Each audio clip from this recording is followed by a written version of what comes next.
was never meant to hear it. If she had ended the call when she believed she had, or if I had disconnected even half a second earlier, or if I hadn't been standing there with my phone still in my hand like a complete idiot, none of this would have happened. But she didn't, and I didn't. And what reached my ears changed everything. Her name was Nora, and she had been my closest friend for nearly 6 years. Long enough that I knew exactly how she liked her coffee, exactly what her voice sounded like when she was hiding how upset she was, and exactly how many rings it usually took before she answered when I called late at night. Normally 2. That night, just 1. "Did you get home?" she asked immediately. I smiled before I could stop it. "Hello to you too." "Did you?" "Yes, Mom." "Don't start." That was Nora. Fast, warm, and just a little dangerous when she was in a good mood. We met in college because she stole my seat in a campus cafe and refused to apologize. I had gone up for a refill, came back, and found her sitting in my chair, using my charger. Drinking a coffee she admitted 10 minutes later was also mine. "You're surprisingly calm about this," she said. "I'm deciding if you're charming enough to survive it." She grinned.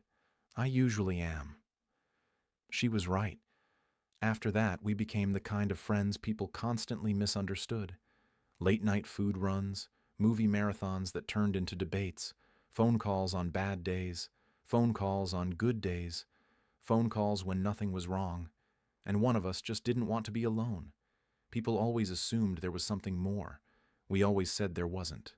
Or more accurately, I said there wasn't.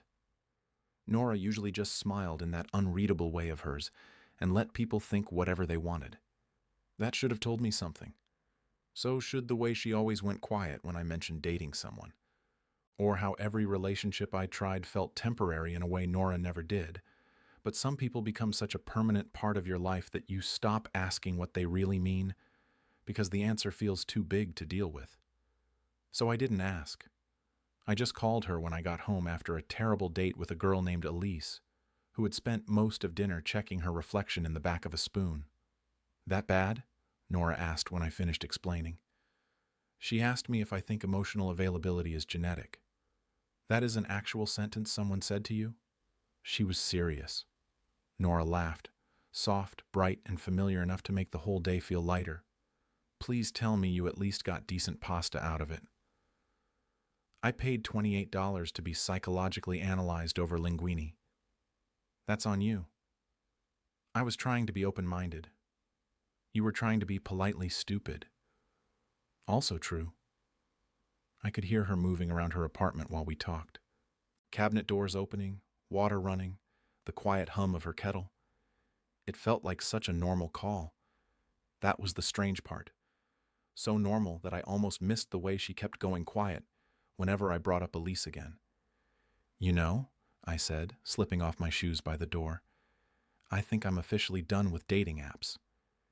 That's either healthy or dramatic. With me, it can be both.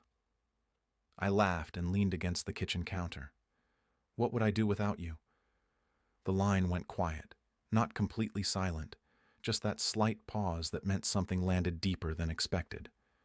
"Nora, I'm here." Her voice had shifted, softer. Then she cleared her throat and added, a little too lightly, "Probably date women who don't interrogate you over pasta." That's a very high bar. You'd be surprised how low the current standard is.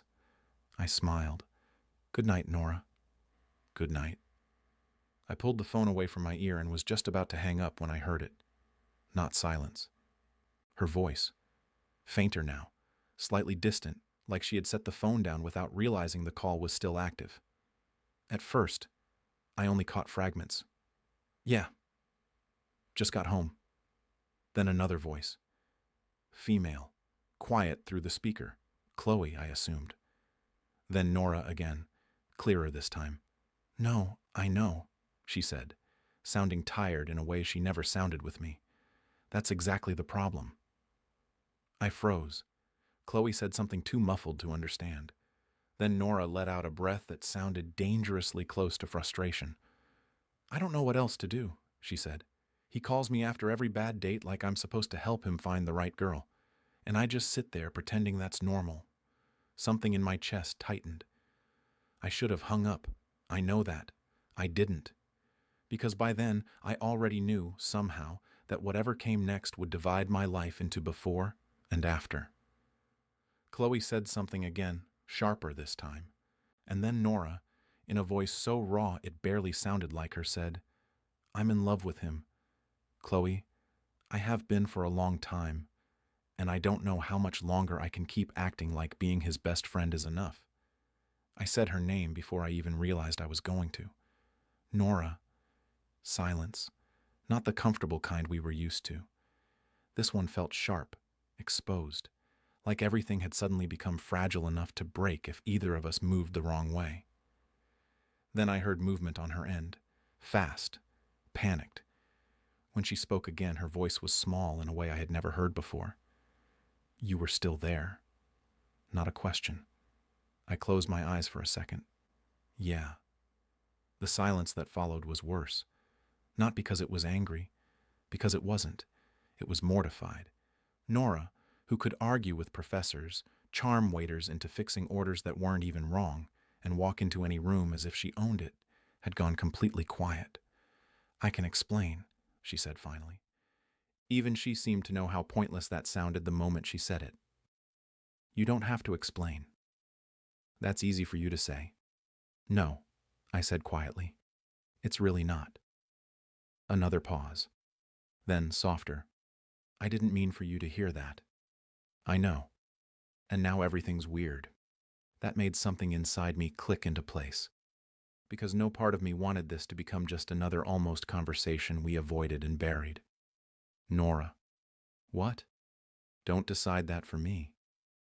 She didn't answer right away. "Okay." Then carefully. "What does that mean?" I looked around my kitchen like the answer might be written somewhere between the sink and the stupid takeout menu on the counter. It wasn't. It was already inside me. Maybe it had been for longer than I wanted to admit. "It means," I said slowly, "I think I've spent a long time not asking myself the right question." I heard her inhale. "What question?" "Why does every girl I go out with feel wrong the second I start telling you about her?" That earned me another silence, but a different kind this time. Not broken. Listening. I kept going before I could stop myself. "You want the truth? I think I called you after bad dates because you were the person I actually wanted. I just never let myself finish that thought." I let out a quiet laugh. That's a pretty embarrassing way to live in hindsight. When Nora spoke again, her voice had shifted. Still nervous, but softer now, less afraid. "Are you saying this because you feel bad?" "No. Because if you are, I need you not to." "I'm not." I leaned back against the counter, suddenly too restless to stay still. "I'm saying it because the worst part about hearing what you said wasn't that it shocked me." I paused, swallowing hard. "It's that it made too much sense." For a moment, I could almost feel her processing that through the silence between us. Then she asked, carefully, "What do we do now?" This time, I didn't hesitate. "I'm coming over." "What?" "I'm not having this conversation over the phone." "You accidentally didn't hang up." "Nate, I'm already putting my shoes on." That pulled the smallest unsteady laugh from her. "You are unbelievable. You've known that for 6 years." "And yet," she murmured. "But that one nearly got me. She lived only 4 blocks away. I got there in under 5 minutes. When she opened the door, she was wearing an oversized cream sweater and soft gray shorts, her hair loose, her face still flushed with the kind of embarrassment she clearly wasn't used to. For a second, neither of us said anything. We just stood there, looking at each other like something fundamental had shifted beneath us, and neither of us trusted the ground yet. Then Nora broke the silence. "This is extremely humiliating for me." I smiled, despite everything. "You still look better than I do." "That's not comforting. It wasn't supposed to be. It was honest." Something in her expression softened. She stepped aside and let me in. Her apartment looked exactly the same as it always did at night. Lamp glowing near the couch, a single mug in the sink, a blanket half slipping off the armrest. But none of it felt normal anymore. Not with her standing there, waiting for me to say the one thing I should have said long before tonight. So I did. "I'm sorry you had to accidentally confess before I figured myself out." Nora crossed her arms. "That is somehow not the worst apology I've ever received. I'm serious." "I know." Her voice softened. "That's why it's making this harder." I took a step closer. "The truth is, I think part of me has known for a while. I just kept hiding behind the fact that you were already in my life. Because if I actually looked at this, it stopped being safe." Her eyes stayed locked on mine. "And now?" she asked. "Now," I said quietly, "I think I'm done pretending the center of my life is somewhere else." The look on her face nearly undid me. It wasn't dramatic, just open. Hopeful in a way that clearly scared her. "Nate," she said softly, "I meant what I said. I know. I really have been in love with you for a long time." I smiled faintly. "Yeah, I think I'm the one who's late."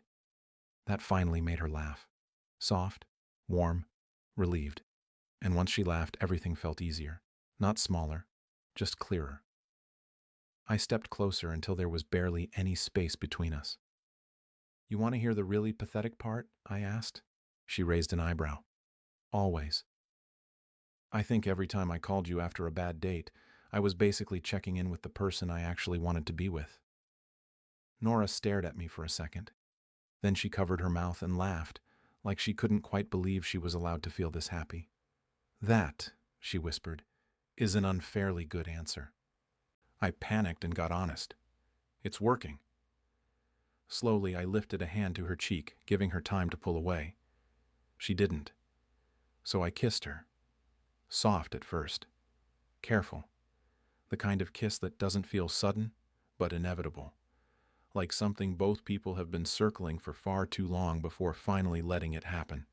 When we pulled apart, she stayed close, her forehead nearly resting against mine, smiling in that quiet, stunned way people do when something they hoped for actually becomes real.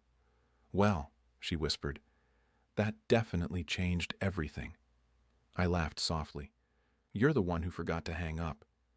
Best mistake I've made all year." A week later, I still called Nora at night. The only difference was that now she answered with, "Hey you," instead of, "Did you get home?" And I stopped pretending the best part of my day was just a routine. It wasn't. It was her. It had probably been her for longer than I ever wanted to admit. So tell me, if you were in my place, what would you have done after hearing that confession? Leave it in the comments. And if you liked this story, don't forget to like the video, subscribe to the channel, and I'll see you in the next one.